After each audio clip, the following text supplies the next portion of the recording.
Ya, jadi dalam yang namanya katakanlah jualan kalau bahasa sehari-hari atau bahasanya bisnis.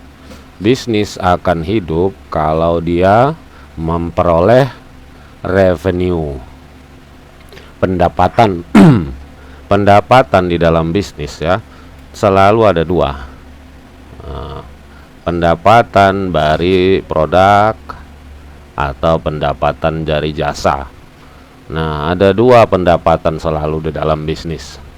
Nah, produk tentu kalian sudah tahu apa itu produk. Jasa juga kalian sudah tahu tentunya. Nah, sekarang yang selalu di bisnis atau pengusaha pikirkan itu adalah yang ini. Bagaimana mendapatkan pendapatan. Nah, kalau dia sudah produk atau jasa dia pegang, tentunya yang paling utama supaya revenue atau bahasa kasarnya lah kita bilang uang masuk itu atau datang itu tentunya dari satu tindakan apa itu, yaitu produk atau jasa itu laku dijual. Sebaik apapun produk, sebaik apapun jasa, kalau tidak laku dijual, nol revenue-nya, pendapatannya. Jadi makanya dia selain mengenai kalau produk ataupun jasa ini selalu orang bercerita tentang kualitas terutama ya. Nah, terus satu lagi ada harga di situ. Nah, untuk menentukan mana yang lebih utama apakah kualitas atau harga tentunya berbeda. Berbeda apanya?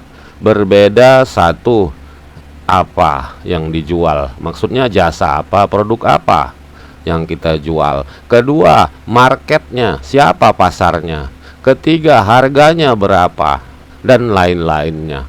Makanya dalam untuk mengetahui semua hal ini ya, dia seorang bisnis memerlukan apa yang disebut dengan riset. Riset pemasaran. Nah ya, makanya kenapa dia perlu? Karena dia harus melihat. Jadi kalau cerita kita riset pemasaran, dia tidak hanya cerita jual, dia juga cerita mengenai bagaimana kualitasnya. Dia perlu tahu untuk tidak, karena begini, belum tentu kualitas bagus laku dijual di Jakarta dengan kualitas dan barang yang sama kita jual di Medan laku juga, belum tentu. Nah, mungkin ada hal-hal lain yang di Medan ini tidak sama dengan di Jakarta. Demikian juga dengan harga. Harga di Medan ini laku dia dengan harga sekian, katakanlah Rp5.000. Kalau kita dijual Jakarta dengan harga yang sama, belum tentu sama laku atau tidak penjualannya ya kan. Jadi semua bisnis ya, bisnis itu harus mengadakan dulu riset. Nah, kenapa seperti itu? Kalau kita cerita dulu, kalau old school kita bilang ya, kalau zaman dahulu, nah, orang selalu berpedoman pada produk atau jasa. Buat dulu apa yang mau kau jual. Nah, apa yang mau kau buat, nanti kita pikirkan apakah ada yang mau beli atau tidak, itu belakangan aja. Nah, ya kan? Kalau dulu. Nah, kalau old school itu ya, selalu dia berpikiran buat, atau bahasa Inggrisnya create. Nah, kalau sekarang, nah, tidak, kita buat-buat aja pun kalau nggak laku nggak mungkin. Nah, ya kan? Kita harus meriset dulu apa yang mau kita jual, bagaimana tempatnya. Nah, ini kan kalau dia sekarang ini orang butuh riset. Nah, tapi orang kan selalu bilang riset itu banyak waktu, banyak uang habis untuk membuatnya. Sementara terus satu lagi dianggap banyak kali teori gitu-gitu kan. Nah, ini old. Nah, ini new pandangan baru. Tetapi ada juga orang yang sekarang yang saya bingung apakah dia baru atau lama, yaitu orang yang katakanlah dia malas gitu ya. Nah, dia nggak mau riset, nggak mau nyiptakan yang baru. Nah, katakanlah dia selalu cukup dia beli franchise. Contoh, ngapain capek-capek buat jualan mie atau apa, beli aja franchise mie gacoan. Itu kan paling laku di mana-mana. Udah buka di Medan, ya kan? Kalau dia new school, itu dia selalu berpandangan dengan ini. Tapi kalau yang ini, dia bukan malas sebenarnya ya. Dia tidak mau ribet. Kalau saya lihat dia hanya mau cepat-cepat tetapi untuk mempunyai seperti ini harus yang disebut banyak modalnya. Karena sangat besar sekali ya. Kita tinggal beli, kita bayar, tapi itu banyak modalnya. Kalau yang ini kelemahannya lama. Dan tapi kalau kita lihat apakah dia mahal? Tergantung bagaimana dia. Ya, apakah dia mau merisetnya secara sempurna atau mau biasa-biasa saja, tergantung uangnya. Kalau yang ini sangat resiko tinggi. Ya, kalaupun modalnya ini bisa besar, bisa kecil. Ya. Nah, kita lihat. Nah, dari semua ini kita lihat ya, bahwa kebanyakan kalau yang biasa-biasa sekarang ini ya ini tidak ada orang yang tidak melakukan riset pasar terlebih dahulu kalau dia mau berbisnis. Saat yang sekarang ini ya. Jadi dia harus kita pelajari. Nah, sekarang beda antara riset pasar dengan riset pemasaran. Nah, kalau dia riset pasar hanya melihat peluang-peluang pasarnya. Kalau riset pemasaran dia cenderung melihat kepada penjualan produk, barang atau jasa. Nah, ini ya, kita lihat di situ. Nah, sekarang kita lihat semuanya. Topik pada hari ini adalah decision making perspective on marketing intelligence. Nah, mana dia tanya? Ini dia. Apa itu intelijen pemasaran? Nah, apa itu bisnis intelijen? Coba supaya jangan saya aja yang ngomong. Nih ya, kita suruh dulu si Priska Rani, kau baca dulu Priska apa itu. Ya, ini dia bahasa Inggris Priska. Ayo silahkan Priska, nampaknya. Baca dulu ini Priska yang ini. Supaya kita tahu bisnis intelijen itu apa. An overview of business intelligence. As dominates their business and compete in a global market, decision makers face many cases. Lanjut. Every day, is the business healthy? Who are my best customers? What supply should I choose? Where are the quarter to date? Do I deliver products consistently? Dah. Dampak Priska. Consistently on time. Do you have the right mix of people? Effectively managing the performance of the business means knowing what questions to ask and having the facts ready at hand to answer them. This is what business intelligence delivery (BI) at its core is the ability to access data from multiple sources within an enterprise and deliver to business users for analysis. Ya, terima kasih Priska ya, Priska Rani. Jadi pertanyaan yang sering diladapi orang adalah ini, apakah bisnis ini sehat? Terus siapa sih pelangganku yang paling baik? Terus siapa supplier yang macam mana yang harus aku pilih? Where are we at quarter to date? Posisi kita dalam kuartal sekarang berapa posisinya? Apakah kita udah tertinggal atau di mana? Apakah kita mengirim produk on time secara konsisten? Apakah kita memiliki campuran orang, maksudnya pegawainya yang benar? Nah, inilah yang disebut dengan business intelligence katanya. Sebagai dasarnya, bisnis intelligence itu adalah kemampuan untuk mengakses data dari berbagai sumber dalam sebuah perusahaan dan mengirimkannya kepada business user untuk dianalisa. Jadi saat sekarang ini ya semua perusahaan sebenarnya bersaing. Jadi bagaimana melihat posisi perusahaan, bagaimana pengiriman, bagaimana pelayanannya, terus bagaimana memilih supplier, dibutuhkan suatu yang namanya business intelligence. Nah, ini termasuk dalam yang namanya riset pemasaran. Kok makin besar. Nah, kita lihat ini contoh kasusnya, contoh Mozilla Firefox. Nah, sekarang kita lihat tren dalam business intelligence. Nah, kita lihat gambarnya ini supaya gampang dimengerti. Kita kecilkan dulu layarnya supaya kelihatan nampak semua.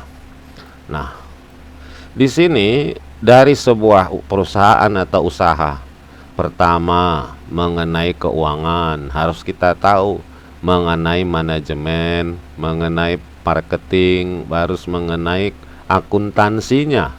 Nah, di dalam bisnis intelijen ada dibagi dua lagi dia, yaitu riset pemasaran atau satu lagi di sini CRM. Nah, ini yang paling sering sekarang ini disebut-sebut customer relationship marketing, atau database marketing. Nah, yang dua inilah ya bagian dari intelijen. Kemudian dari mana kalau dia yang ini kita pelajarin ini ada data-data yang diperoleh. Ini kan semua ceritanya yang ini kan semua disebut dengan untuk memperoleh data. Ya kan, apapun ceritanya itu untuk data. Jadi makanya kenapa saya yang ngajar, bukan dosen yang ngajar marketing, bukan, berbeda. Jadi kalau riset pemasaran itu kita bukan cerita menjual produk, kita cerita bagaimana memperoleh data dan bagaimana mengolah data dan bagaimana menerjemahkan data. Makanya saya yang biasa ngajar statistik disuruh ngajar ini. Nah, ya kan? Kenapa pula Bapak nih biasanya kan yang ngajar pemasaran bukan saya mana pernah ngajar pemasaran. Nah, jadi lihat di sini. Dia seorang peneliti pemasaran ini memperoleh data itu dari data primer langsung dari pihak atau orangnya. Kedua, data sekunder.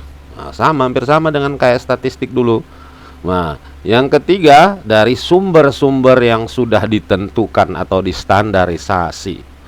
Nah, ya. Nah, kita lihat dari sini yang ketiga sumber ya. Ini dimasukkan oleh riset pemasaran.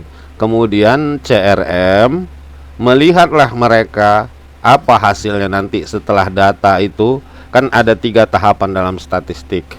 Pertama dikumpul, baru disaring, diolah. Ini bahasa saya ya, bukan dari buku nih ya. Baru terjemahkan. Nah, ini dia, dikumpullah dari sini, baru disaring.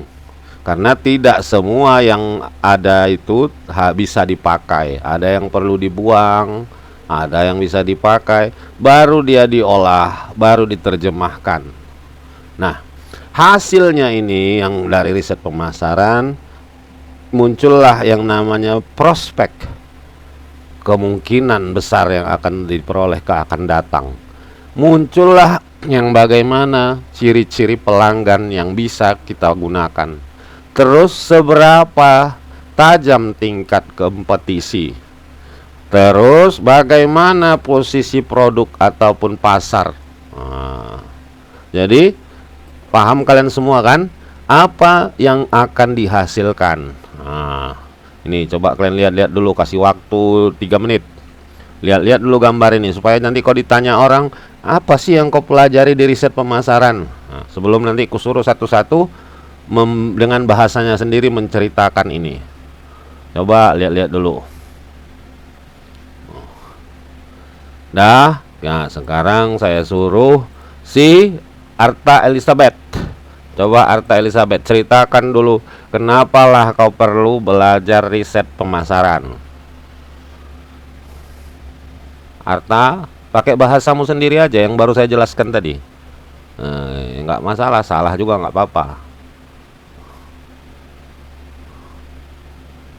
Oke, pas dulu. Coba rekan kita yang lain, si Elin.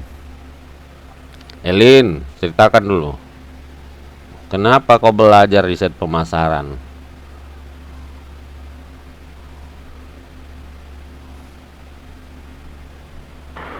Kalau secara singkatnya bisa kayak gini Pak. Coba pakai bahasamu sendiri aja, apa yang kau tangkap tadi kuterangkan. Maksudnya gini, supaya nanti kalau ada ditanya orang kau di jalan, apa yang kau pelajari di riset pemasaran. Nah, coba Elin.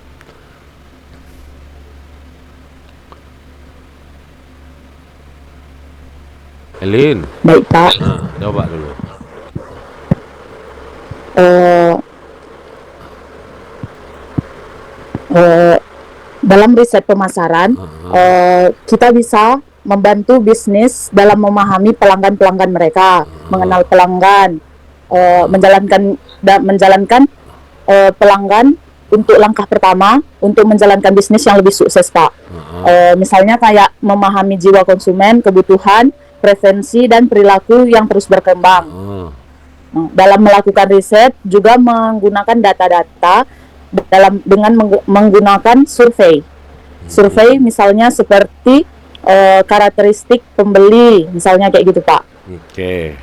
Perilaku pembelian. Misal perusahaan menarik calon pelanggan gimana dia gitu Pak. Oke, makasih Lin. Lanjut lagi pendapat. Ini Makasih, hanya Pak. mendengar pendapat. Talita, coba.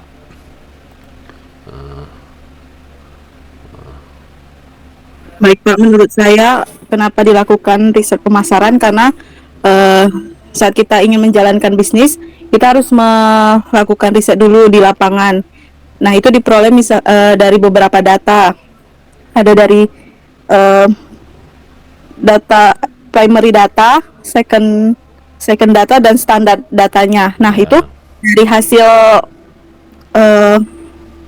risetnya itu kan dilihat produk apa nih yang cocok, terus untuk kebutuhan konsumen, lalu kompetisi yang lain itu kayak misalnya perusahaan ini udah buat produk ini, nah perusahaan kita tuh harus bisa buat produk yang lebih dari yang mereka punya, apa keunggulan kita dan cocok untuk di pangsa pasaran Pak. Ya, oke. Jadi tadi udah Elin, udah si Priska atau siapa tadi ya? Si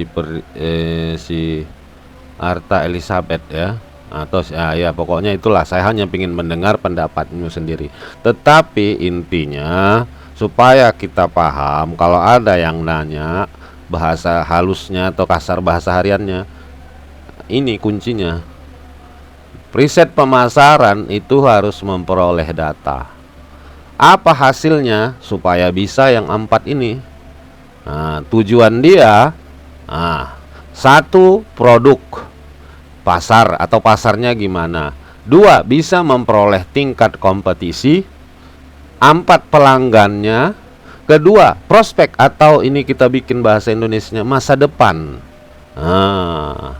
Makanya dia harus bisa menggambarkan masa depannya gimana.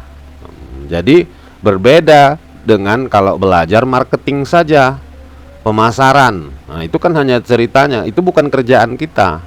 Pemasaran kerja orang bagian pemasaran, yang meriset itu khusus. Ya. Jadi supaya dia bisa meramalkan masa, yang paling penting sebetulnya ini. Ini cobalah kalian perhatikan ya, udah banyak saya lihat itu yang masuk ke Medan, pertama rame kali begitu buka dia kan.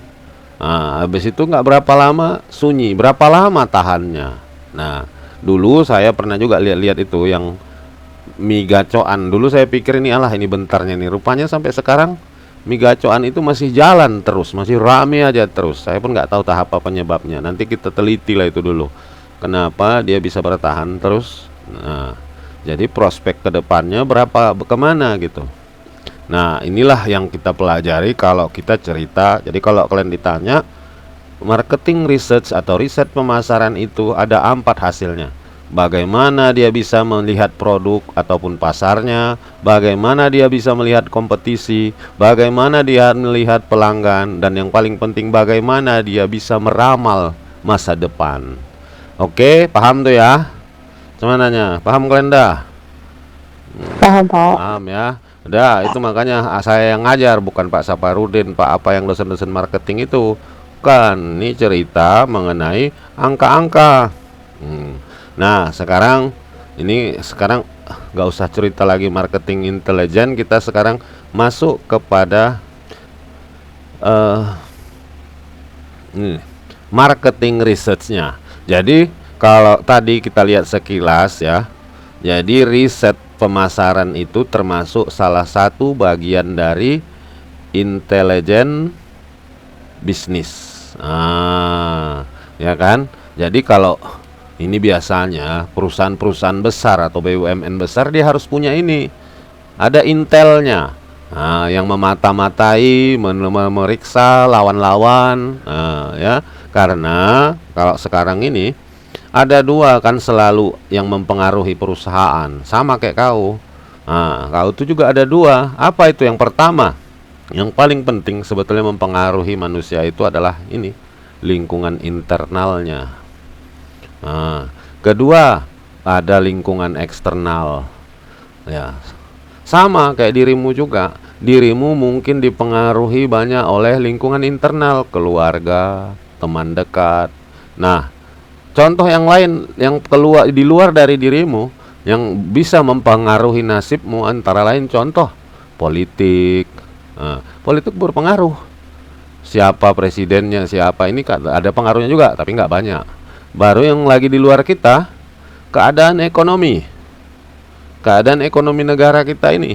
Kalau ekonominya nggak bagus, tentu sedikit lapangan pekerjaan yang dibuka. Kalau ekonominya bagus, bisnis tumbuh, pasti banyak lapangan pekerjaan. Nah, ada lagi yang paling penting lagi, apa itu? Yang kita sebut dengan force major. Force major ini dari ilahi. Ini contohnya, nggak ada kemampuan manusia yang bisa memprediksinya. Contoh, tiba-tiba ada bencana alam kayak kemarin tahun 2020 itu ada COVID-19. Ya kan? Semua dunia merana. Bahkan bisnis semua itu namanya force major yang dari eksternal yang nggak bisa kita perbaiki. Bahkan manusia sehebat apapun tidak bisa. Nah, dari yang biasa kita perbaikin itu adalah yang internal ini, yang dari dalam diri atau dari lingkungan dalam kita. Ya, contoh lah kayak kamu ini kan. Ini sekarang kita ambil lah, posisimu sekarang adalah alumni diploma 3. Baru ini di sini nyambung ke diploma 4. Sinilah posisimu sekarang. Di posisimu yang sekarang ada 2, internalmu bisa hanya kuliah saja, bisa ambil bekerja. Sekarang ini. Inilah kalau saya analisa ada 2. Atau bekerja ini jangan pikirannya sempit ya, harus kantoran, tidak. Mungkin saja kamu kerja meneruskan usaha orang tua atau membantu orang tua, atau bisa juga menjalankan usaha sendiri. Jadi inilah internal kalian semua yang ada di kelas ini. Nah, kita lihat kalau lingkungan internalmu di sini, tentunya kenapa kamu mau ngambil D4? Tentu ada goals. Ada yang ingin kau capai. Kalau nggak ada ya nggak tahu lawak. Mana taunya pula kau yang kuliah ini karena disuruh mama ya kan? Daripada ngapa-ngapain kau udah kuliah aja lagi. Nggak ya, harus ada tujuan yang ingin dicapai. Demikian juga dengan pemasaran marketing research ini. Ya, coba kita sekarang baca dulu rekan kita Elin. Cuman 4 aja nya kalian yang hadir ya, nggak apa-apa lah. Lin, baca dulu Lin. Ini Lin, marketing research ini Lin. Marketing research.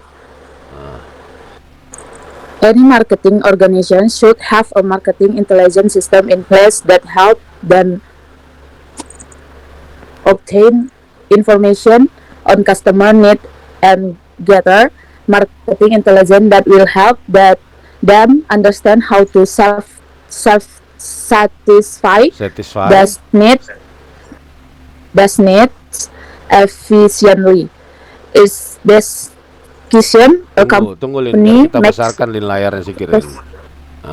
Ini udah besar Iya, Lin. Pak. Coba ini. Bapak, Dah, lanjut. Each decision. Nih, its decision a company makes post unit needs for information gather, do marketing research, and relevant strategies can be developed based on the information gathered to marketing research. The strategies help companies in design and implementing specific marketing campaigns, for example, multicultural marketing campaigns (MCM). ya. For Kasih, instance, Lin. Udah dulu Lin ya. Oke. Nah, kita lanjut lagi sekarang nih.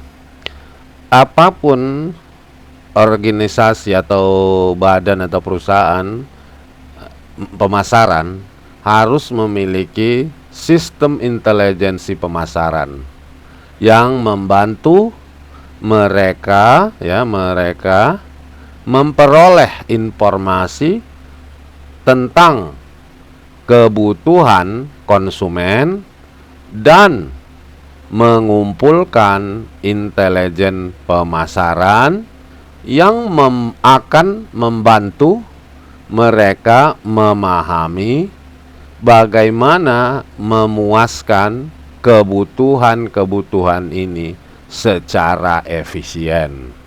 Nah, jadi katanya di situ. Jadi dibilangnya semua unit pemasaran, ya, harusnya mempunyai bagian intel. Intel itu kan intelijen, ya, kepintaran, yang tujuannya mengumpulkan info atau data informasi yang tujuan informasi ini adalah untuk membuat kepuasan, ya. Tapi kepuasan yang bagaimana? Yang efisien. Nah, kita lihat, ya. Informasi, kenapa informasi orang, ya, kita bedakan, ya. Ada kadang-kadang orang, makanya ada usaha, ya, usaha buka, laku, laku kali, habis itu tutup. Ada usaha, ya, buka, laku, terus berkembang. Yang sering saya lihat lah ya di sepanjang Jalan Dr. Mansur dekat kampus kita itu, hampir setiap saat usaha baru bergantian di situ jualan. Mulai dari warung-warung, banyak yang buka. Nah, sekarang masalahnya pertama-tama banyak itu yang laku, rame orang datang, banyak orang mau beli. Nah, dari situ terus kita lihat juga banyak juga yang tutup kemudian.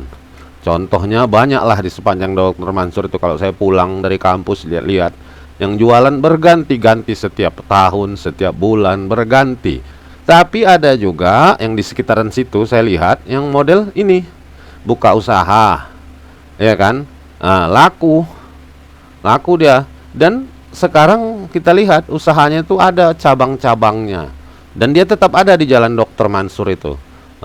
Ya, jadi ada dua berarti kan. Nah, inilah yang kalau kita lihat biasanya, kalau dia usahanya laku terus gitu ya, biasanya karena apa?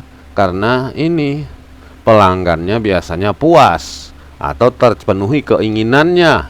Nah, terpenuhi keinginan juga harus kita lihat apakah keinginannya itu hanya keinginan sesaat. Nah, kalau kita lihat sesaat nggak puas dia, ya puas tapi puas, cuman ibaratnya dia hanya ini puas tapi hanya untuk sekali beli aja.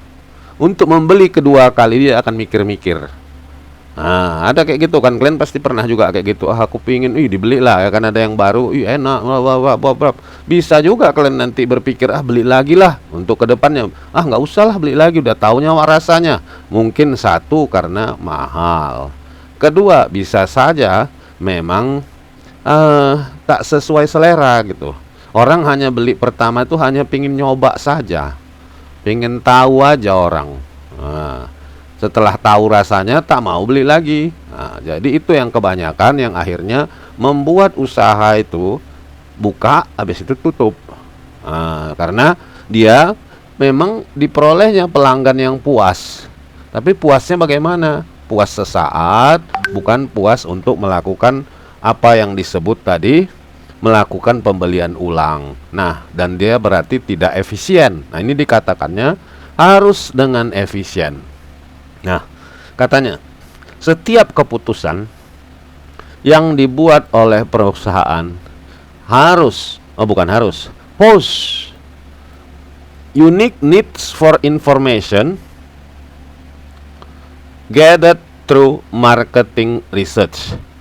Nah, setiap keputusan dari sebuah perusahaan yang dilakukan sebuah perusahaan membuat poses ini apa ya? Poses kebutuhan yang unik. Oh, jadi setiap keputusan memiliki hal-hal unik yang dibutuhkan dari informasi yang dikumpulkan melalui riset pemasaran. Dan strategi relevan dapat dikembangkan berdasarkan informasi yang dikumpulkan dari riset pemasaran. Nah, ya. Jadi ini juga perlu kalian ketahui ya. Jadi tidak semua sama. Nah, contoh ya kan. Kalau kita meriset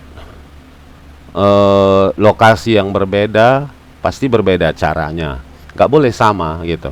Atau kita meriset level anak sekolah, anak-anak SD dengan anak SMA atau anak kuliah berbeda, khususnya cara menanyakannya, ada hal-hal yang kita bedakan karena tak semua sama pengertiannya. Nah, strategi membantu perusahaan dalam mendesain dan mengimplementasikan specific marketing campaign, atau kampanye marketing pemasarannya. Jadi kan kalau kita lihat, inilah tim pemasaran, tim marketing. Tim marketing biasanya memiliki apa yang disebut dengan jargon, atau kadang-kadang mereka bikin strategi khusus bagaimana supaya dapat memperoleh pasar. Jadi ini untuk menciptakan inilah dia disebut yang pekerjaan orang marketing research, untuk menghasilkan strateginya bagaimana. Nah, di sini ada contohnya, strategi multicultural marketing campaign. Ini multikultur, adat budaya, kampanye pemasaran yang multikultural. Jadi bisa menyangkut segala macam etnis, mungkin seperti itu ya. Nah, kita lanjut lagi. Ini contoh-contoh kasusnya nih. Nah, ini ada dia. Nah, contoh. Nah, ini dia kan. Contohnya di Amerika. Ini ditawarkan dari MCM itu. Orang Amerika keturunan Spanyol. Pasar target segmennya itu tahun 2008 95%, 2003 86%. Turunan Afrika. Nah, ini turunan Asia, yang ini juga ada. Nah, ya. Inilah contohnya. Nah, kita lihat lagi apa katanya di sini. Nah, ini. Nah, ini contoh di sana ya. Jadi ada produk merek HP. Kalau kita kalian tahu, ini kan sering merek HP nih, ada laptop, ada printer ya. Dia tapi untuk HP dia belum ada. Dia mentargetkan konsumen keturunan Spanyol. Nah, ini ada ya. Kita lihat studi kasusnya. Jadi buku ini bagusnya itu dia langsung ada studi kasus. Nah, bisa kita lihat. Jadi kalian mesti pandai lah bahasa Inggris ya kan. Nah, kayak mana Pak? Awak tak pandai? Kau bilang gitulah. Coba aku tanya dulu. Si Erta Elizabeth, kau pandai bahasa Inggris Erta Elizabeth? Nggak terlalu, Pak. Kau Rani Priskarani? Nggak terlalu juga, Pak. Ya ampun. Kau Talita? Hei Talita. Sama Pak. Samanya. Elin? Sama. Nah, jadi ku ajari ini, tapi Dikit-dikit, Pak. dikit-dikit ya. Kita pause dulu rekamannya. Ya. Ini Harley Davidson. Nah, sekarang kita masuk ke yang ini. peranan riset pemasaran dalam pembuatan keputusan manajerial. Jadi di sini kita diminta melihat apa saja peranan dari riset pemasaran dalam keputusan manajerial. Nah, ini kita lihat nanti ya. Nah, marketing decision ini saya besarkan supaya nampak. Melibatkan permasalahan-permasalahan dari dasar dalam penyusunan posisi dalam bisnis ataupun keputusan untuk memasuki pasar baru, untuk mempersempit to narrow pertanyaan-pertanyaan taktis tentang bagaimana baiknya menyimpan di dalam rak grosir. Jadi banyak hal ya, mulai dari yang sederhana sampai membuat keputusan yang strategis. Konteks dari keputusan ini adalah proses perencanaan pemasaran yang dimulai, which proceeds sequentially through 4 stages, yang dimulai dari 4 tahapan. Pertama, analisis situasi. Kedua, pengembangan strategi. Ketiga, pengembangan program pemasaran. Keempat, implementasinya. Ini adalah sebuah proses yang berkelanjutan atau never ending, sehingga evaluasi keputusan strategis di masa lampau dijadikan sebagai input untuk mengakses, menguji situasi. Gambar 1-2 menunjukkan beberapa elemen dari setiap tahapan. Nah, kita lihat dulu gambar 1-2 itu. Apa katanya? Nah, inilah tadi dibilangnya 4 tahapan. Pertama, analisa situasi, di mana di sini kita melihat adanya pemahaman tentang lingkungan dan pasar. Kedua, mengidentifikasikan ancaman dan peluang. Nah, ketiga di sini mengakses atau memeriksa posisi dalam kompetisi. Nah, berikutnya adalah pengembangan strategi. Di sini kita mulai mendefinisikan skop bisnis dan segmen pasar yang served, yang dilayani. Seterusnya, menciptakan keuntungan dari kompetisi. Terus men-set tujuan dari kinerja. Namanya juga strategi, berarti dia menyusun langkah-langkah. Baru selanjutnya ada pengembangan program pemasaran. Di sini ada keputusan mengenai produk dan saluran. Nah, channel itu kan saluran.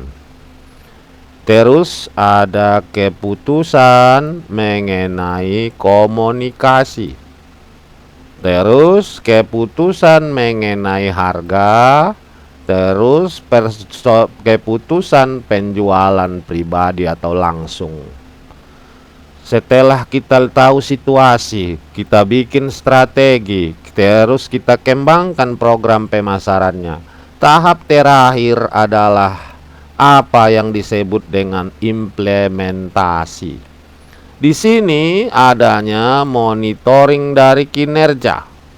Dia terus ada strategi refining, artinya memeriksa ulang dari strategi maupun program yang telah dibuat. Jadi kalau kita lihat ya, Nah, riset pemasaran yang ini sebetulnya kita lakukannya ini dalam sehari-hari. Pertama, kalau kita lihat kita mau menghadapi sesuatu, katakanlah kita pasti kita lakukan ini. Contoh lah ya, katakanlah kita mau sehari-harinya, nah ya, mau katakanlah interview kerja. Tentu langkah pertama yang kita lakukan adalah biasalah kita cari tahu sebanyak mungkin apa, siapa, kenapa tentang perusahaan yang mau kita datangi. Inilah yang disebut dengan analisis situasi.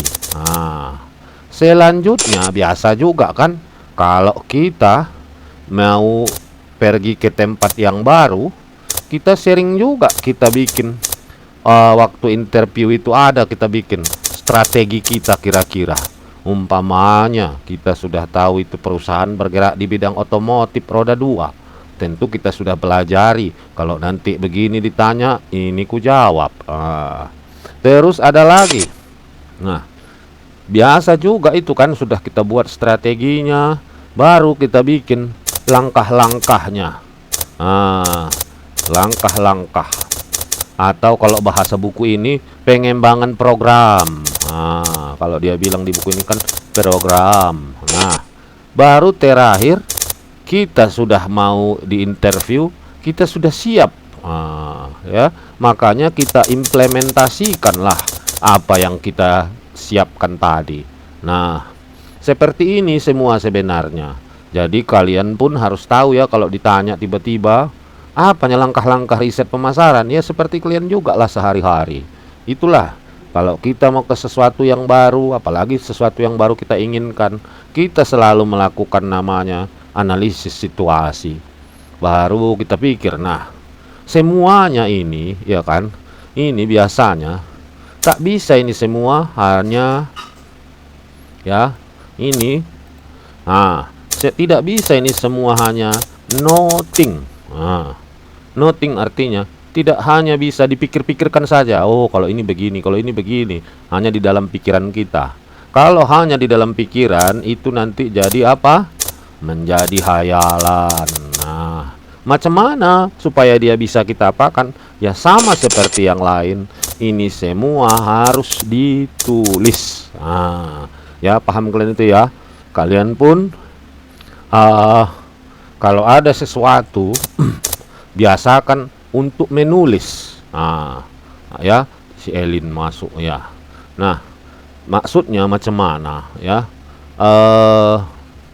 Macam mana maksudnya biasakan menulis? Karena kalau hanya dipikirkan, biasanya kita cepat lupa ataupun kita tidak konsentrasi. Ya karena banyak distraksi. Sama. Nah, ini sedikit aku kasih sedikit ya. Apa petunjuk-petunjuk kalau kalian kuliah online ini, bukannya pintar kali saya, tapi kita coba supaya bermanfaat dan jangan mengantuk. Nah, kadang kan dosennya bicara, kalian golek-goleknya, ya kan? Biasakan sama seperti itu. Kuliah, bekerja, ataupun dalam kehidupan sehari-hari. Ya, apa itu? Inilah kuncinya yang selalu saya bikin ya. Mungkin belum cocok sama orang lain, silahkan. Tetapi saya selalu biasakan mencatat atau menulis.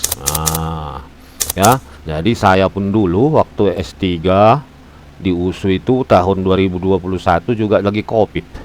Jadi selalu online. Nah, saya tulisin saja apa kata dosennya itu. Menulis semua apa yang dikatakan. Kenapa? Karena satu, membuat kita tetap merasa seperti fokus. Karena kita tetap merasa kita ini lagi kuliah.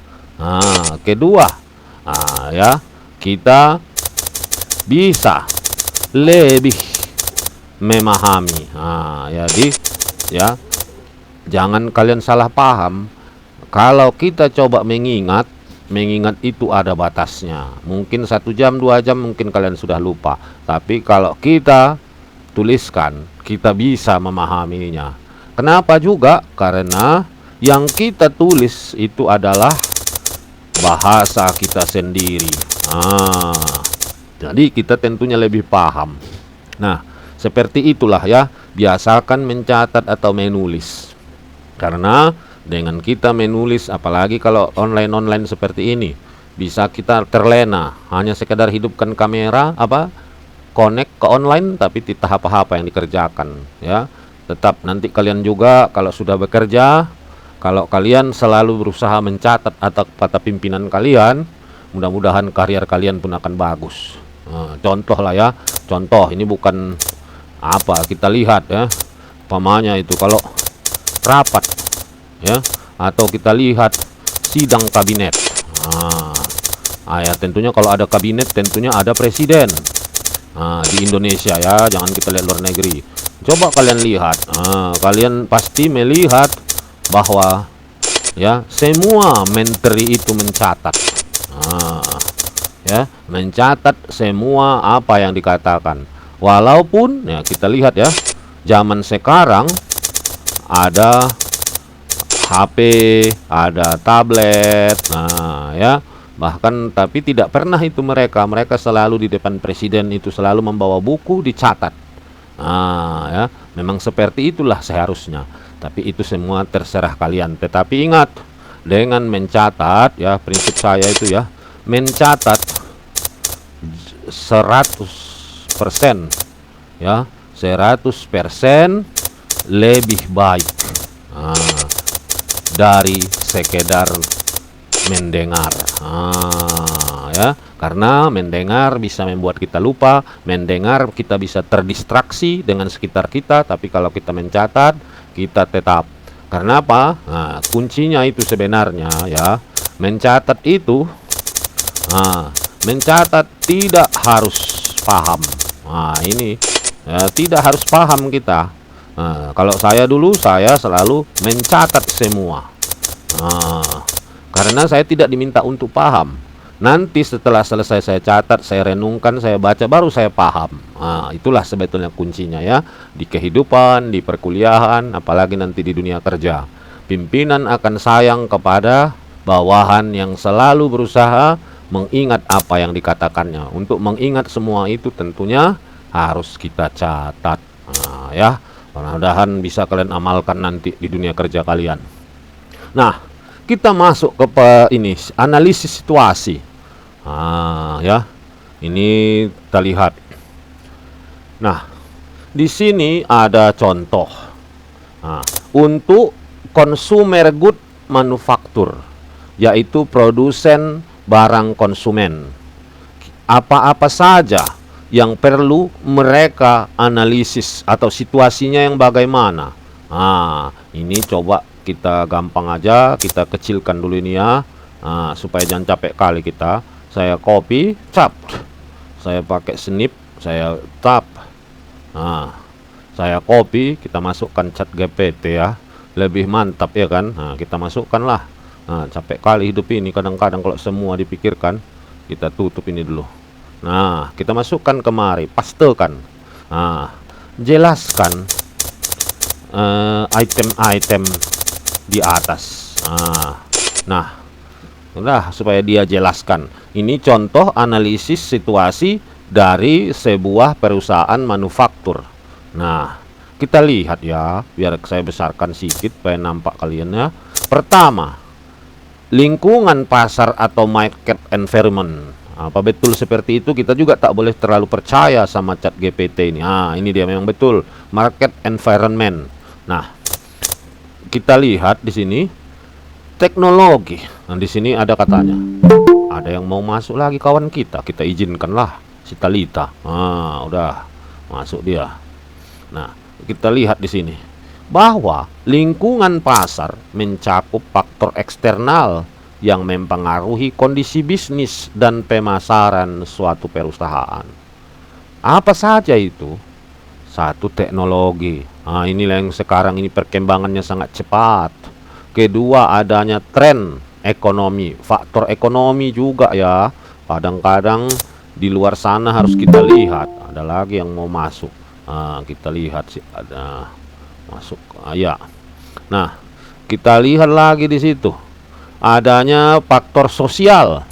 Nah, ini kadang-kadang banyak ya, apalagi di zaman saya pun kadang-kadang bingung ya. Tren sosial ini saat ini agak bingung kita. Karena tren sosial ini sangat dipengaruhi dengan satu kata, viral. Jadi semua yang viral sering menjadi tren. Nah, kalau dia viral cepat kali berganti-ganti. Makanya kadang-kadang kita bingung. Ya, tren sosial itu saat dengan perkembangan teknologi sekarang ini agak sulit kita ya. Karena sering sekali indikatornya viral. Ya, kalau dulu tidak seperti itu. Nah, terus satu lagi kita lihat kebijakan ataupun regulasi. Maksudnya apa? Peraturan dan sebagainya. Yang kedua ada karakteristik pasar. Nah, kita lihat. Pertama, ukuran pasar dan pertumbuhannya. Kedua, penyebaran geografis pelanggannya. Ketiga, segmen pasar. Baru ada kompetisi, produk kompetitor, baru anggota saluran distribusi. Ya. Yang ketiga kita lihat ada di sini perilaku konsumen. Ini yang perlu kita ketahui sebenarnya. Apa biasa mereka beli? Siapa yang beli? Di mana mereka beli? Mengapa mereka beli? Bagaimana mereka beli? Kapan mereka beli? Terus perubahan yang diharapkan. Nah, itulah dia tadi kalau kita lihat yang di sini. Ya, yaitu di sini asesmen terhadap situasi di dalam perusahaan consumer good, barang-barang konsumen. Nah, ini dibuatnya nih ya. Oke. Nah, ada lagi di sini. Tadi kita lihat. Sekarang ada lagi katanya di ini macro environment. Itu istilahnya mantap itu ya kan. Di situ contohnya lingkungan makro.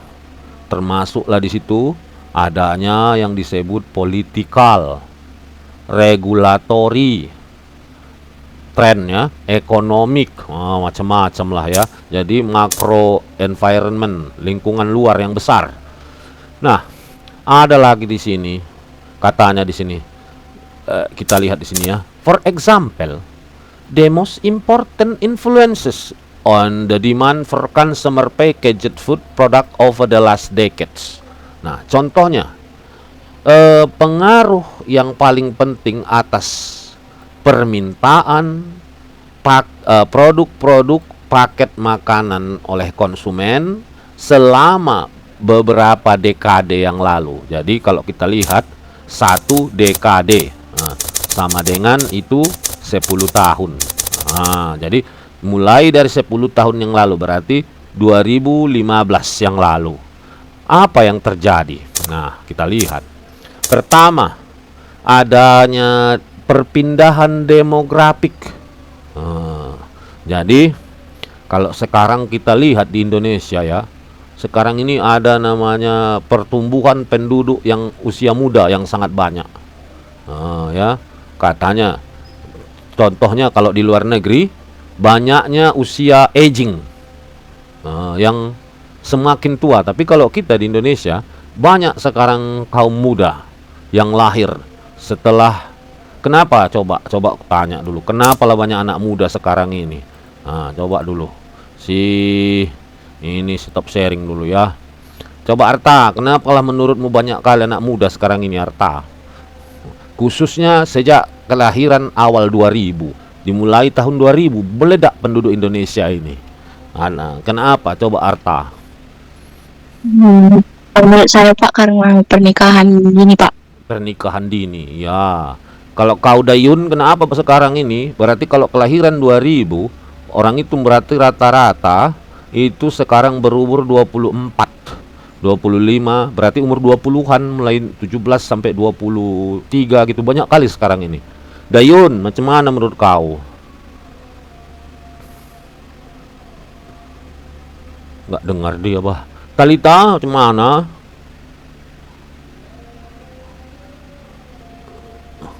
Priska, ada pendapat Priska?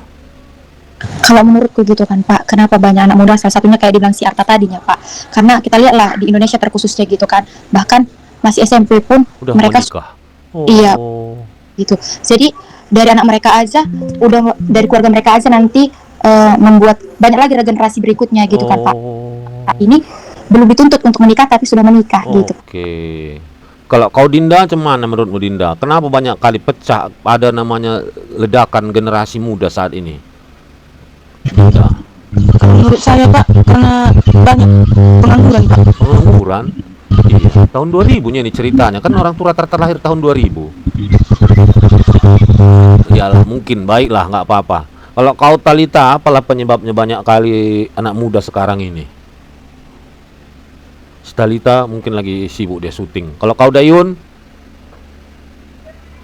Pak, menurut saya, Kalau menurut saya karena orang zaman dulu kan mereka tingkat pendidikannya kurang Pak, terus pun karena masih kecil juga udah banyak yang disuruh nikah kan Pak. Oh, jadi kalau sekarang nggak ada lagi yang kayak gitu. Kalau sekarang mungkin orang pada fokus karir gitu Pak, jadi kayak mereka nikah tunggu ekonomi stabil dulu gitu Pak. Oh begitu ya. Kalau dulu nggak ya. Oke. Kalau kau Dayun lagi syuting kau ya, tak bisa ngomong. Lagi di jalan mungkin dia ya. Oke, jadi biar saya kasih tahu sama kalian kenapa terjadi ledakan pemuda saat ini, khususnya yang lahir setelah reformasi. Jadi biar awak jelaskan sama kalian ya, kita share. Jangan kalian salahkan ya. Bukan karena pengangguran dulu banyak, bukan. Jadi kalau dahulu, ya.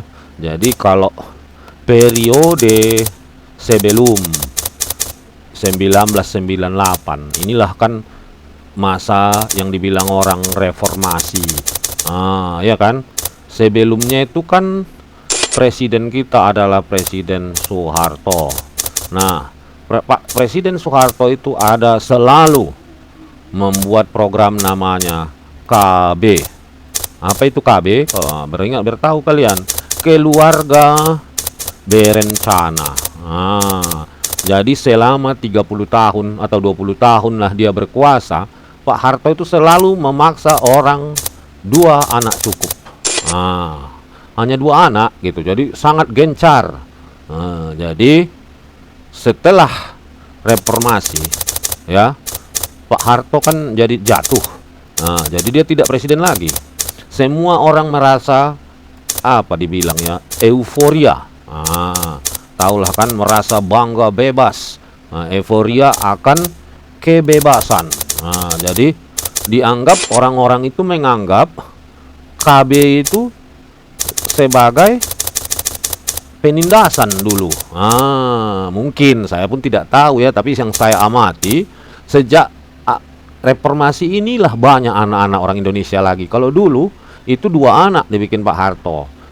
Jadi kenapa bikin Pak Harto seperti itu? Untuk juga mengurangi penduduk Indonesia, karena dari dulu banyak kali penduduk Indonesia.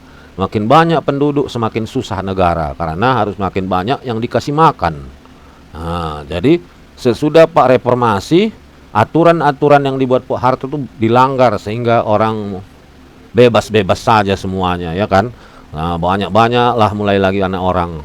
Kalau dulu udah mulai 2 anak cukup katanya gitu, ya kan? Bahkan sesudah reformasi tidak pernah lagi saya dengar ada namanya program-program ini, KB ini.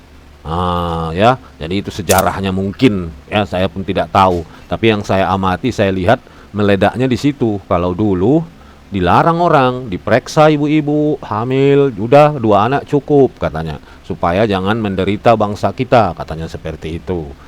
Ya, itu hanya kompur-kompur saja. Nanti kalian lihatlah, saya pun tak berani mengatakan itulah yang menyebabkan ledakan penduduk. Tetapi kalau penilaian pengamatan saya seperti itu, karena banyak penduduk itu sesudah reformasi, itu yang banyak yang lahir. Kalau sebelum reformasi masih stabil penduduk kita. Nah, kita lihat, itulah tadi pergeseran penduduk demografik.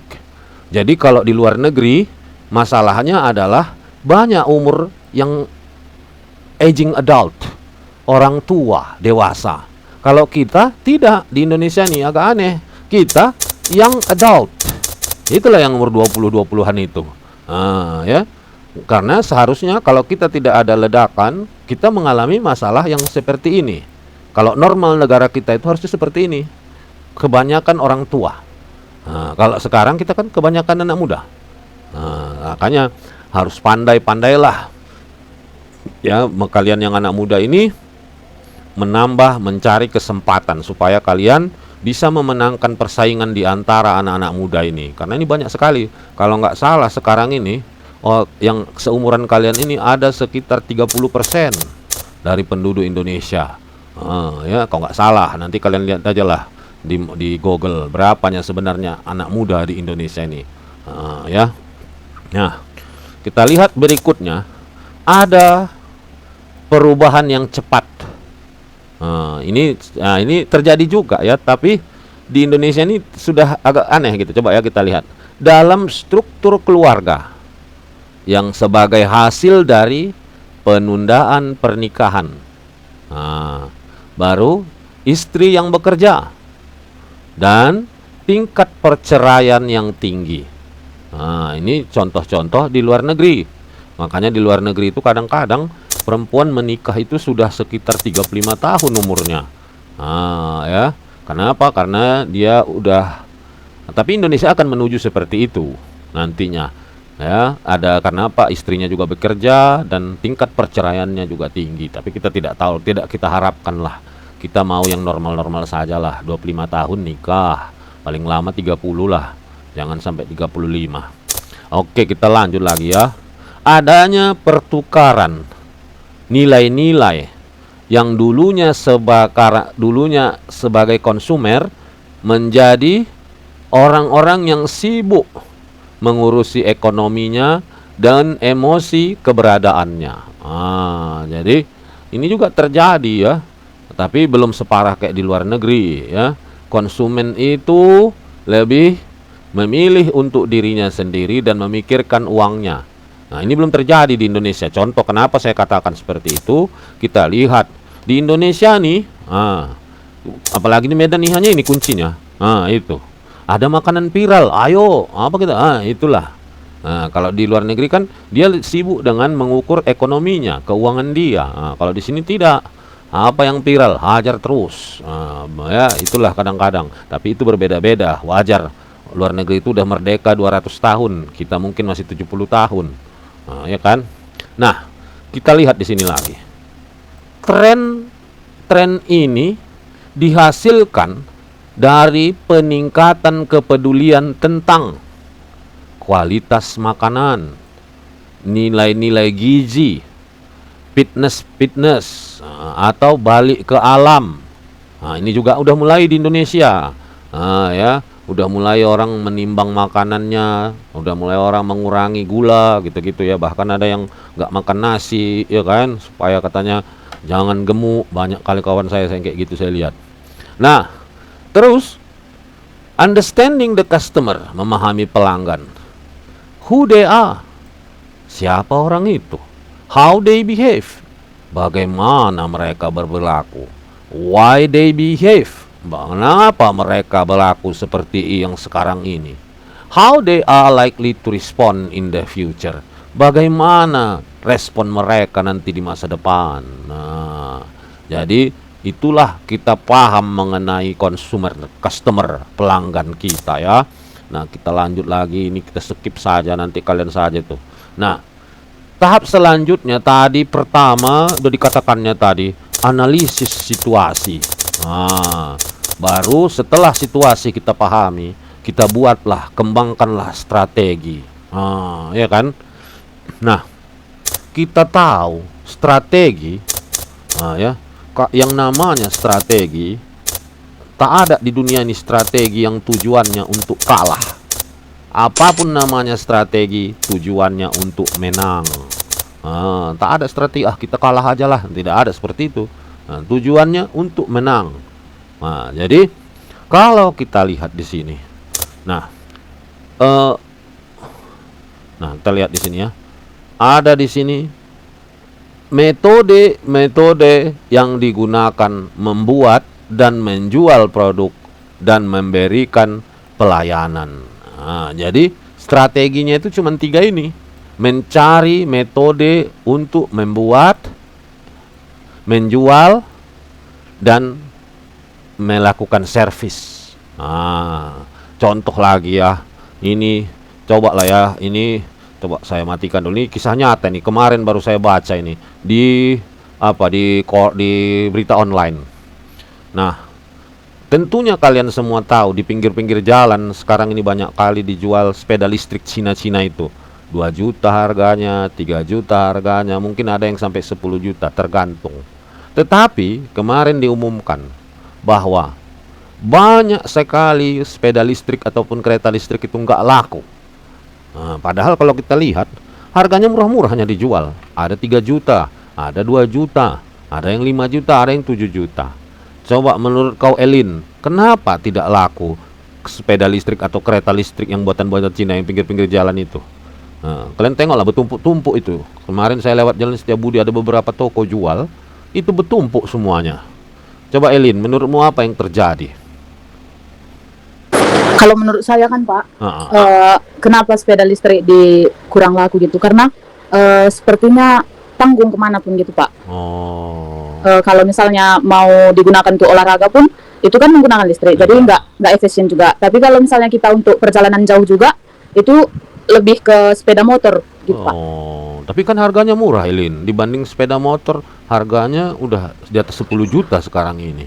Terus Pak, bahan bakarnya juga kan susah didapat masih gitu Pak. Iya ya. Station untuk pengecasannya gitu Pak. Iya. Makasih Pak. Iya sama-sama. Kalau kau Priska, kenapa kau lihat? Kau udah pernah melihat itu Priska di pinggir jalan itu sekarang bertumpuk-tumpuk orang menjual sepeda-sepeda listrik itu yang buatan Cina itu. Kalau menurutku kan Pak, kenapa laku dijual? Pasti ada faktornya gitu kan. Kalau yang aku pahami, kayak mereka itu kayak kurang merencanakan gitu terkait target pasarnya juga. Kan misal sebenarnya kalau nggak kita tahu siapa konsumen yang membeli itu gitu, kurangnya hal tersebut. Terus yang pertama tadi lah Pak, yang kayak aku bilang target perencanaannya itu kurang bagus kayak gitu, kurang bagus dalam artian di Indonesia nih yang kurang meresponi gitu. Ada juga kan yang lebih mahal pun dia tapi punya manfaat yang banyak gitu. Gitu. Walaupun tadi Bapak bilang kan harganya murah, tapi benefitnya sama yang benefit jangka panjangnya itu kayak kurang gitu Pak. Iya, betul juga. Kalau kau Talita, gimana pendapatmu Talita?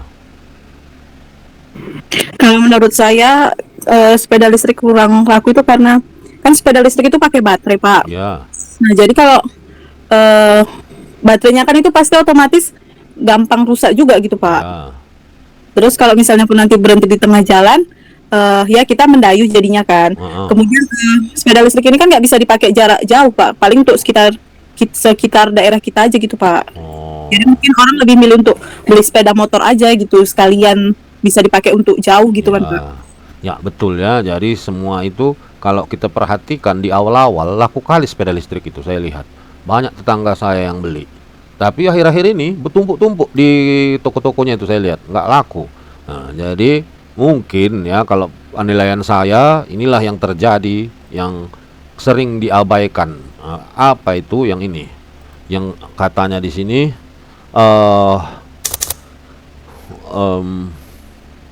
apa tadi tuh?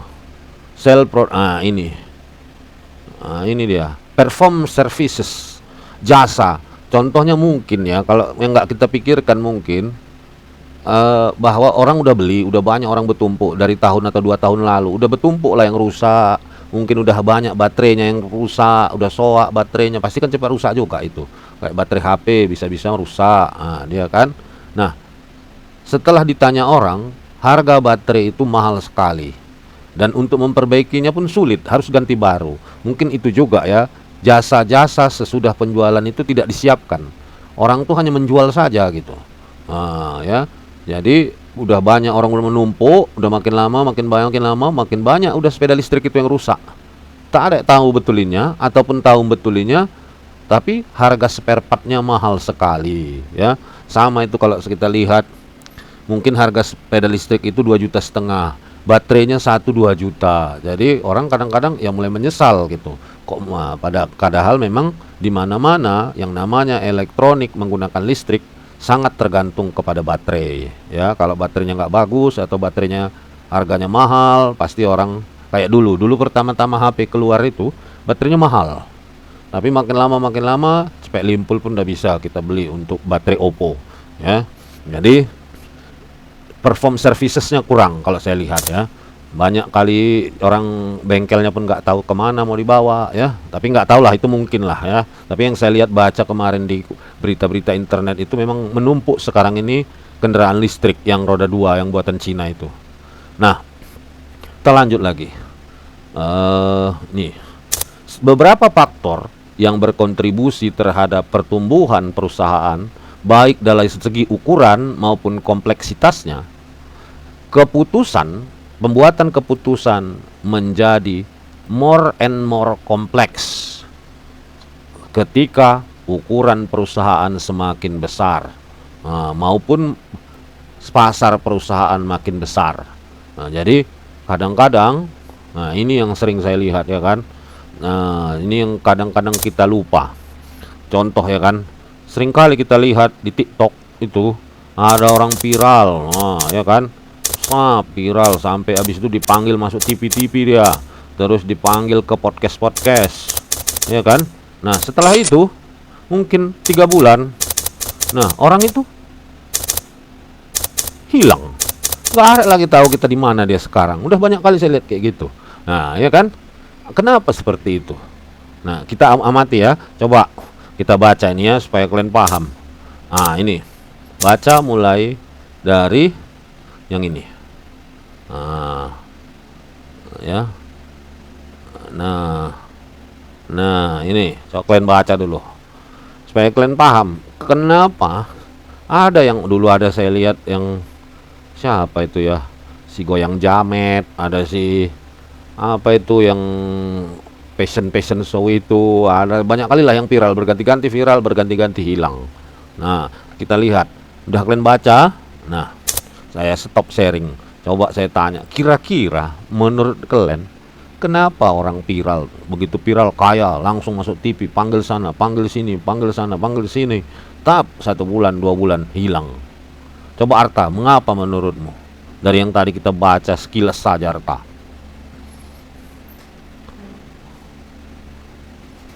Kalau menurut saya Pak, karena orang yang cepat hilang itu dia trennya cepat berganti Pak. Oh iya, cepat berganti, betul.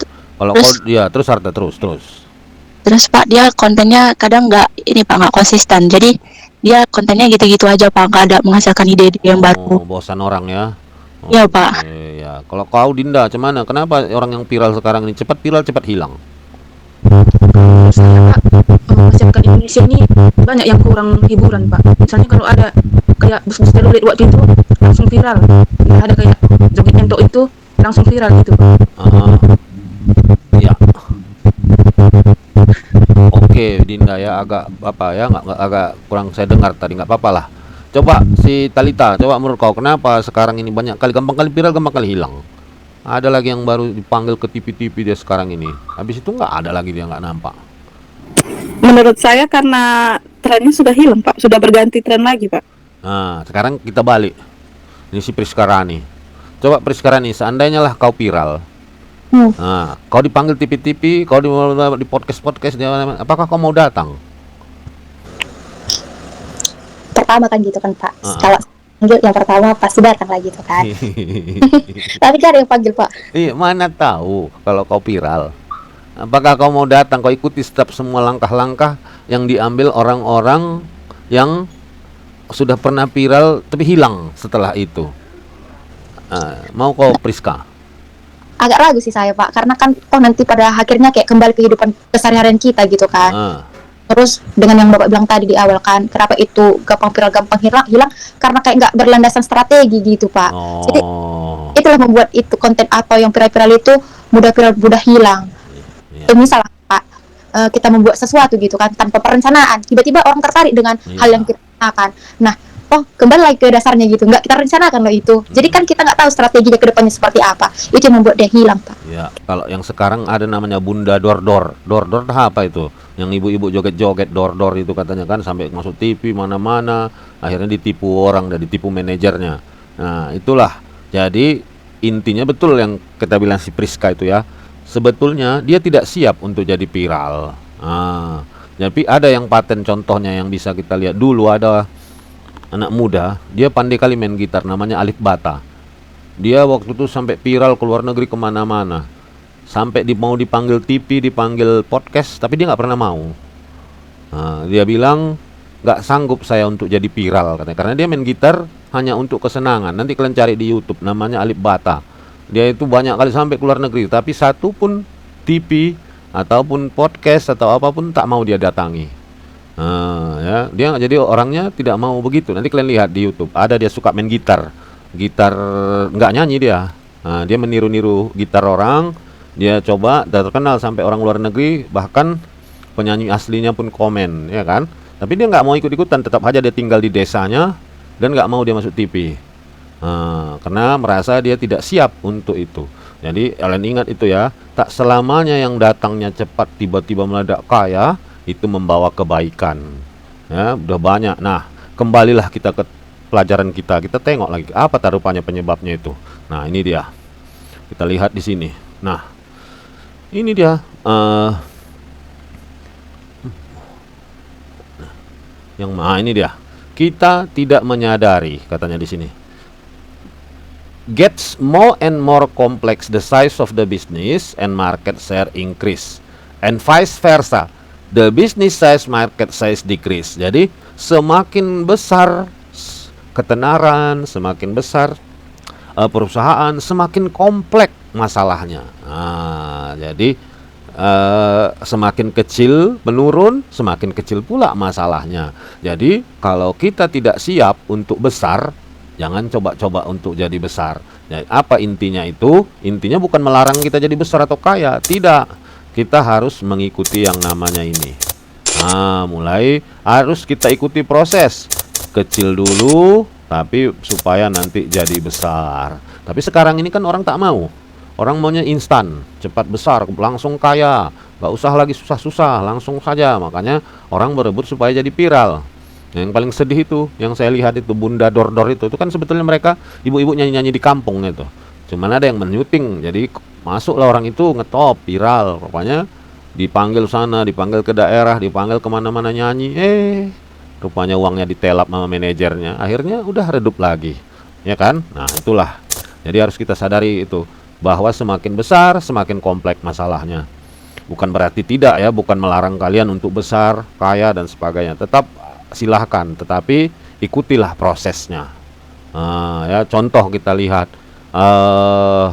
kalau artis-artis kita lihat mereka yang lama dulu baru jadi viral, contohnya ya kan, berproses, dia tidak langsung tiba-tiba masuk TV dan sebagainya, tiba-tiba hilang lagi. Nah, dalam pengembangan strategi di sini ada yang kita pandu di sini. Pertama, what business should we be in? Dalam bisnis apa kita? Ya, ini tentunya masih pengembangan strategi ya. Ini ada contoh kasusnya. Contoh kasusnya McDonald. Ini nanti kalian baca, kalian pakai ChatGPT aja. Ya. Terus kedua, bagaimana kita berkompetisi? Iya kan? Nah, ini sedikit cerita. Saya bukan pakarnya marketing, tapi saya lihat-lihat, saya sering-sering ya. Ini saya lihat, ini raksasa. Ini raksasa yang ini udah jualan, maksud raksasa di sini mereka lah perusahaan-perusahaan besar, ya kan? Ini yang raksasa ini menjual produk A, ini raksasa ini juga menjual produk A, ya kan? Dan itu sering kita lihat, sebanyak raksasa yang udah besar-besar gitu. Jadi apakah kita tidak boleh mengambil jual produk A juga? Inilah kita ini masih kecil kalian di sini. Maaf lah ya, ini nggak bisa kecil tulisannya. Jadi kita saingannya ini raksasa, ini raksasa. Kita apakah kita lawan mereka berhadapan-hadapan? Pasti kita kalah. Kita lawan ini dengan perang, pasti kalah. Nah, jadi inilah yang kita di sini dipertanyakan, bagaimana kita akan berkompetisi. Ada raksasa sama kayak di luar sana. Kalian mungkin baru tamat atau apa, banyak di situ senior-senior yang raksasa, yang sudah bekerja maupun belum bekerja. Nah, supaya kita menang, apa strateginya? Ya kan? Itu kenyataan yang nggak bisa kita hindari. Pasti ada saja raksasa di luar sana yang sudah besar. Jadi, apakah kita menghindar? Tidak juga. Tapi kita cari caranya. Nah, Ini nanti kalian baca. Nah, ini lagi satu lagi nih. Apa tujuan dari bisnis kita? Ini harus kita setup di sini. Kalau saya tujuan biasanya kalau saya yang kecil-kecil aja dulu, nanti naik. Nggak mungkin saya yang baru mulai yang kaleng-kaleng bisa naik langsung 100% gitu ya. Tapi ada juga kayak gitu orang bertujuan, kadang-kadang membuat tujuannya itu tidak objektif atau tidak masuk di akal. Kan ada kata objektif di sini. Tujuannya itu apa? Apakah kita mengejar pendapatan? Apakah kita lihat mengejar pasar? Ya. Nah, sekarang kita lihat ada lagi setelah tadi tahap pertama kita lihat situasi, analisis situasi. Situasi baru kita buat strategi. Nah, yang ketiga adalah membuat program pengembangan. Ya, kita buat program-programnya apa? Jadi kan ini kita amati sambil kita tulis situasinya. Strateginya juga kita hasil pengamatan tadi kita tulis dia. Nah, sekarang kita buat programnya. Apa yang mau dilakukan? Tapi ini belum dilakukan, yang namanya program kan masih tulisan. Nah, bisa umpamanya kampanye, iklan dan sebagainya ya. Nah, oke, dan seterusnya. Nah, ini ada contoh kasusnya di sini. Nah, ini dia, ini bagus nih. A specialized market. Nah, ini kalian baca ini ya. Ini bagus kasusnya nih. Nah, ini mengenai distribusi keputusan. Nah, ini kan program-programnya lah ini ya. Apa yang mau dibuat programnya ada di sini, nanti kalian silahkan. Harus aktif juga kalian ya, jangan kalian menunggu di rumah itu ya, duduk-duduk aja kalian. Nah, yang terakhir itu adalah implementasi. Nah, ini pelaksanaannya bagaimana? Nah, implementasi di sini juga bagian dari mencari kekurangan, karena tidak ada yang sempurna langsung ya. Dicoba, udah direncanakan, udah disusun dengan matang, pasti ada kekurangannya. Nah, itulah bagian dari implementasi. Nah, ini kita lihat lagi analisis biaya dan keuntungan. Nah, ini ada nih, pasti kalian bahas ya. Manfaat marketing research. Etika dalam marketing research. Nah, kita buka dulu ya, tunggu ya. Ini saya ambil dulu. Nah, ini. Nah, ini. Ya. Pertama kita bikin. Nah, ini ya. Satu, penggunaan riset pemasaran. Nah, ini kedua ya, mulai ini kemarin nih, etika dalam riset pemasaran. Nah, ya, baru ketiga ya, respondents ethic and right. Ya, etika dan hak responden. Maksudnya responden ini orang yang menjadi sampel atau yang akan kita riset dalam pemasaran. Harus kita tahu juga mereka punya hak juga dan mereka mempunyai etika. Contohnya di sini sponsor, etika sponsor. Ya, ini banyak, ada supplier etik, ini etika para supplier ada. Ya. Nah, ada juga di sini topik mengenai international. Nah, ini juga riset pemasaran internasional. Ya. Nah, ada pertanyaan di sini dari nomor 1 sampai 9. Nih banyak, bukan 9 rupanya. Oh, enggak, sampai 9. Ya. Nah, ini tadi ada di sini ya, nomor 4 itu adalah riset pemasaran internasional. Nah, ini terus satu lagi, jawab pertanyaan. Ya kan? Nah, bagi yang kurang-kurang pandai bahasa Inggris, kalian manfaatkan yang saya ajarkan kemarin, gunakan AI ya. Ini kalian coba ringkas ya. Nanti kalian iriki ringkasannya ini apa saja ini. apa saja ini, apa saja ini, apa saja ini, dan jawab pertanyaannya. Nah, nanti dikumpulkan ya, dikumpulkan japri ke saya. Nah, ya. Oke. Kapan dikumpul? Maksimal hari Sabtu ini. Nah, ini kan masih Rabu ya. Nah, Sabtu ini jam 12 malam. Nah, ini terakhir waktu ngumpulnya. Oke, baiklah. Pak, Ya. Pak, hari Minggu aja nggak bisa, Pak? Alah, alasan aja kalian. Nanti Minggu pun nggak kau kerjain. Ya udah, Minggu jam berapa? Jam 12 malam lah, Pak. Oh ya udah, betul ya, asal dikerjain ya, jangan nggak dikerjain nanti udah diundur-undur tak dikerjain juga. Oke. Nah, ya jadi hari Minggu jam 12 malam. Nah, Berarti ringkasannya dari materi buku itu kan, Pak? iyalah, buku itulah yang bikin kayak yang semalam itu pakai chat GPT. Ya. Ya Pak. Nah, udah paham kalian?